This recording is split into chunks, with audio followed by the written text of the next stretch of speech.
Serious questions have been raised about the credibility of Parliament after police stormed the National Assembly, forcibly removing an EFF MP and injuring several others. In a bid to fix the tenuous situation in Parliament, the Deputy President called an emergency meeting with party leaders. They emerged with a peace deal. A multi-party committee headed by the DA's parliamentary leader and the ANC's chief whip would be established to deal with all the thorny issues fueling the animosity. Ramaphosa even acknowledged the opposition's claims of bias against the Speaker of Parliament. We agreed that they should be impartial, they should be seen as representing all of us who are in Parliament, and they should not seek to side with any political party. As an olive branch, the ANC agreed to delay the adoption of the Powers and Privileges report that would see 20 EFF MPs punished for their payback the money protest. The DA supposedly agreed to hold back on launching a motion of censure against President Jacob Zuma for failing to answer questions in the National Assembly since August. But in less than a day, the deal was in tatters when the DA forged ahead with its motion of censure against the President. And it fills me with a great deal of regret that, having had the great opportunity of meeting the leaders of our people as represented in Parliament, we now face a situation where we're going to erase this wonderful development which was so well applauded by our people. Parties were right back where they started. Filibustering and mudslinging dominated proceedings in the House the following day. This House notes that we look forward to the filibuster. Our Red Bulls are ready and we will be here all night. I move on behalf of the African National Congress that in its next sitting, the House debates the DA intellectual bankruptcy and robotic leadership. This House debate the disappearance of President Jacob Zuma and consider offering a reward to any person who is able to deliver him to answer questions. I rise on behalf of the ANC that the House in its next sitting debate negative effects of unbecoming behavior of the opposition characterized by arrogance, rudeness. Is it parliamentary for Honorable Minister Mbalula to chew chappies in this House? Why is that Betty, Honorable Maniac, allowed to do that? That is a gesture that is Betty. Absolutely Betty, and it should not be allowed. We are going to have to take stringent measures against offensive language and gestures so that we are not taken for granted. It is wrong for you to undermine the authority of the chair, and it is incorrect to continue to do that. Otherwise, this is no longer a people's tribunal. This is no longer a housing for debate and discussion of issues. So please don't do that. Yeah. Deputy Speaker, can you also close the bar, please?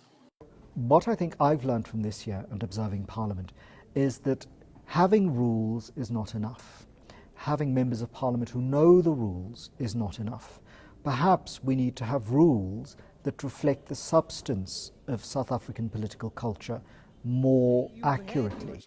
Once the filibustering ran its course, the debate for the motion of censure against the President began. When will the President appear? It's as simple as that. The Constitution merely says that the President and the Executive must be accountable to the National Assembly, and the National Assembly must determine how it's going to exercise that oversight over the Executive. So the rules of Parliament, for example, provide that the President must answer questions in the National Assembly at least 4 times a year, one in each term of a year of Parliament. The DA's motion was rejected, with 217 MPs voting against it. It is not possible, in my analysis, to lay the blame of why the President hasn't accounted to South Africans in the National Assembly solely at the feet of the President, solely at the feet of the Speaker of Parliament. We have had a situation where, unless you are so partisan that you are not paying attention, it is impossible for the President, it was on the 21st of August, impossible for the President to complete his sentences, which means there were no answers. Nothing that we have seen in Parliament since would give anybody any evidence to support the suggestion that if the President were to return today, the conduct would be any different. asked me to go to Rule 72. With the deal dead in the water, the sanctions against 20 EFF members were back on the table. MPs were called back from their oversight across the country for a final sitting to adopt the Powers and Privileges report. Minutes into the debate, opposition MPs were already up in arms. Point of order, Chair. Yes, Honourable Member. There's no debate here. The report that we got from him as members of the committee is not the one he's reading. For starters, doesn't state that. It's a totally different report. There is no such fact statement. Honourable Thank Member. you. It's wrong. The point of order is the gentleman there misrepresent the committee, and members of the committee, they stand up. It's not parties. It's people who are in that committee who are saying it is not a true reflection. The committee chair was undeterred, calling for the sanctions to be approved by the House. The sanctions are not primarily meant to punish the honourable members, but to sharply indicate the seriousness. We want them to amend their behaviour moving forward. The majority of opposition parties, however, did not agree. Unfortunately, the ANC did not allow a reasonable and fair process, as is envisaged in the Act, to be followed in this committee. It is clear now that the ANC in committee had a particular predetermined objective. The Speaker is the main complainant in the matter. So we are utterly perplexed when the ANC component in the committee strenuously rejected the proposal that the Speaker be called as a witness. Their views made little difference and the report was adopted. 6 EFF MPs, including Malema, were suspended for 30 days without pay. Another 6 suspended for 14 days without pay. And a group of 8 EFF MPs to pay a fine equivalent of 14 days' pay. Despite his own financial troubles with the taxman, Malema didn't seem fazed. Today you are sitting with a very strong opposition of your own making because of shortcuts. This party is going to grow and become a bigger party, Honourable Chabane.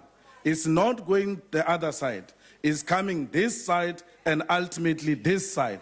It's a fact that you cannot wish away. The EFF has now threatened to disrupt next year's State of the Nation address.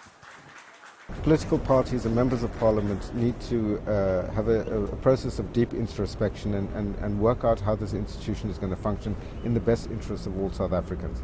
So a political solution needs to be found. I think we are deteriorating in the relationships in Parliament between parties, but also between individual members of Parliament who are now using the precedent set to go slightly further down the path towards anomie, rule-less behaviour, reckless behaviour, and often insightful behaviour. So what one really wants is for the ANC in Parliament to go back to the drawing board under the leadership of Cyril Ramaphosa, and that leadership has been dithering in the past month, under his leadership to strategically manage what their position is on key pieces of legislation, on issues of policy, and how to manage President Zuma and the way in which he is accountable to Parliament, because ultimately that is what this idea of checks and balances in a democracy is all about. When members of Parliament return in 2015, it's hoped they'll steer clear of the cheap politicking and mudslinging and instead focus on issues of substance and policy. But many cynics would argue that if the last year is anything to go by, it's going to get worse before it gets better. I'm Paula Charles. Thank you for watching.